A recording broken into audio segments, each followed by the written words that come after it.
Evening all. This was what my auntie always says to me because I'm an ex-police officer. I always find it really funny. So evening all. We're talking about mental health. It's Mental Health Awareness Week. Talked to you a bit about mental health yesterday, and I'm going to expand on that today. And what I'm going to focus on is something called the stress bucket and the importance of staying away from pricks. Which is pretty key. So, first things first, what is a stress bucket? Okay, well, the easiest way to explain this is with a prop. Doesn't look anything like a bucket at all, but we're going to take the lid off. It looks a little bit like a bucket. So, everybody has a stress bucket, and in there, you would tip in things like family. So, your husband or wife being a pain in the ass, kids, again, pain in the ass, or lots of hobbies and things you've got to take them to and balancing, all that kind of stuff.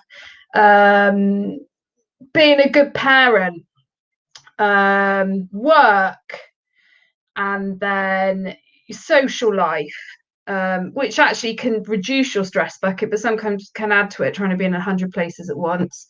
And then you add in things like doing the washing, trying to retain a nice house because that's what you're supposed to do.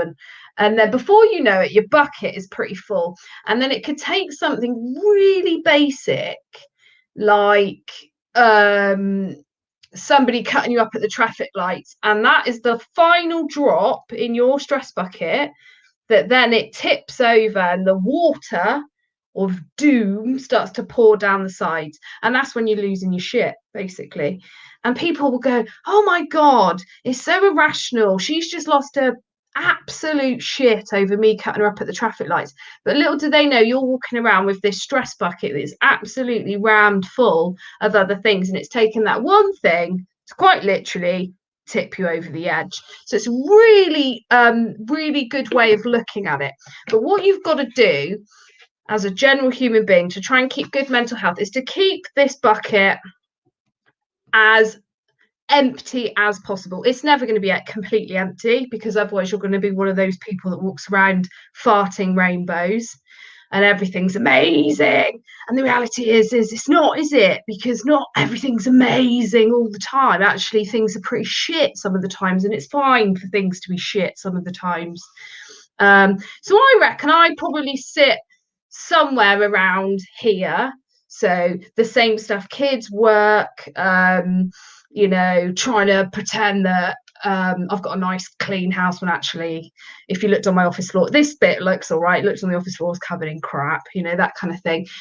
Cancer, chemotherapy, child loss, grief. And by the time, my stress bucket probably is around about here. But I know when it starts to get towards the top and I start to do those things I was talking about yesterday, when I start to lose it and I'm shouting and I feel, on edge and anxious, then I know that it's because this stress bucket is getting really full up and that I've got to do something to reduce it. So you attack one problem at a time. So you would look at, say, okay, how can I take a bit of stress out of my work life?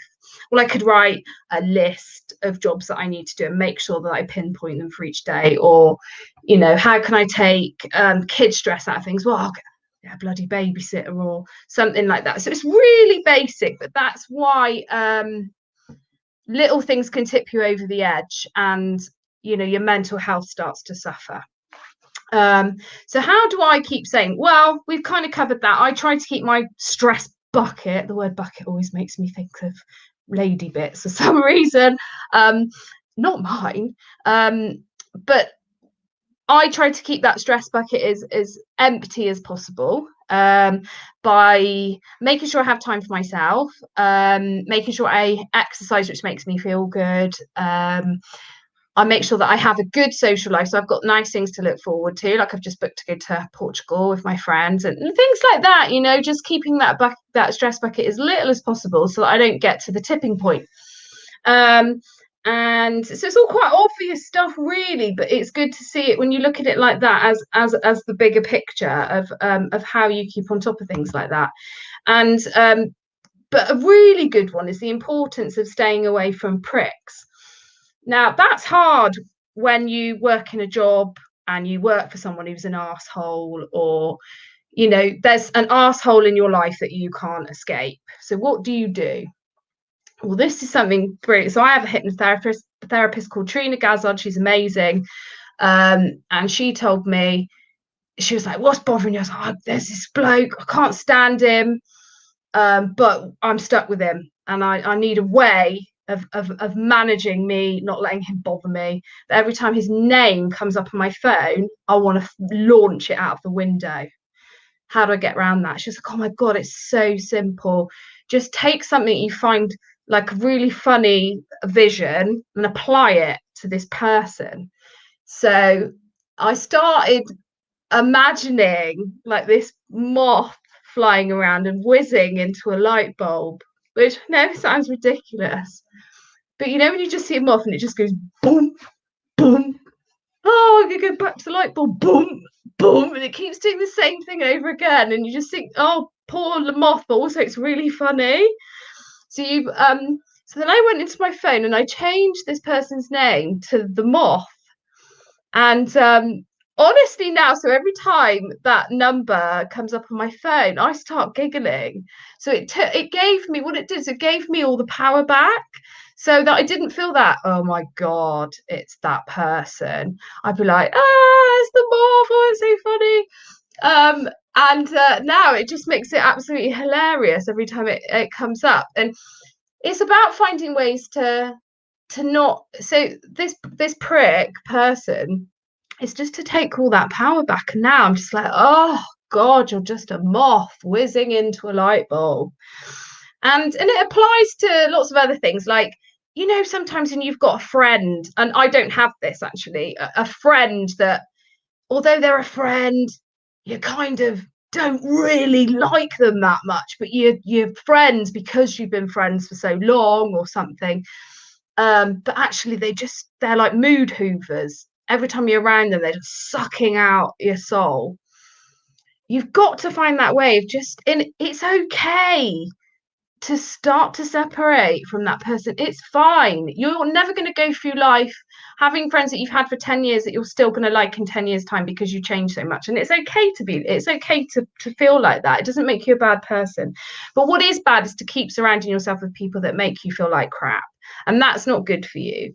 And that is definitely something I've learned, particularly in lockdown, which has been amazing because it's been an opportunity to put that distance between me and those types of people. And like I said, I don't really have anybody like that, but other than the moth. But it's been really good to have that separation and know that, what weight that is off my shoulders, not having to deal with that person. It's amazing. I feel great that they're not there. And actually, that's not something I'm going to restart. So if they do message you and they say, hey, would you really like to meet up for a drink? Just be like, I'm really swamped at the moment. And eventually you don't have to be a prick and say, look, I just don't want you in my life anymore. You just gotta phase it out. Unless they're an absolute out and out arsehole, then you just tell them that and hopefully that'll work. But overall, the best thing you can do is you keep your stress bucket at a reasonable amount. Look for about 50%. And as you see it starts to get bigger, start to pick things out of it, chuck them away. And just do things that you like. It's fine to indulge yourself. We all get to a point in life where we think we shouldn't be doing certain things for ourselves. We should always put other people before us. But actually, it's like they say on an airplane, when the oxygen mask falls down and adults are supposed to put it on before they help their children. It's so bloody right. You need to put your oxygen mask on before you help anybody else. You need to help you to be in the best place to help other people. So to do yourself a disservice by not giving yourself time for things that you like, you're actually not helping anybody else by doing that. So indulge yourselves, enjoy things that you want to do, and that's bloody fine. I give you permission because I certainly do. I do a lot for me and it works. So please, thank you very much for watching. Keep the questions coming in. They're amazing and I'm really grateful. And thank you for tuning in. And I will speak to you soon. Look after your mental health. It's important.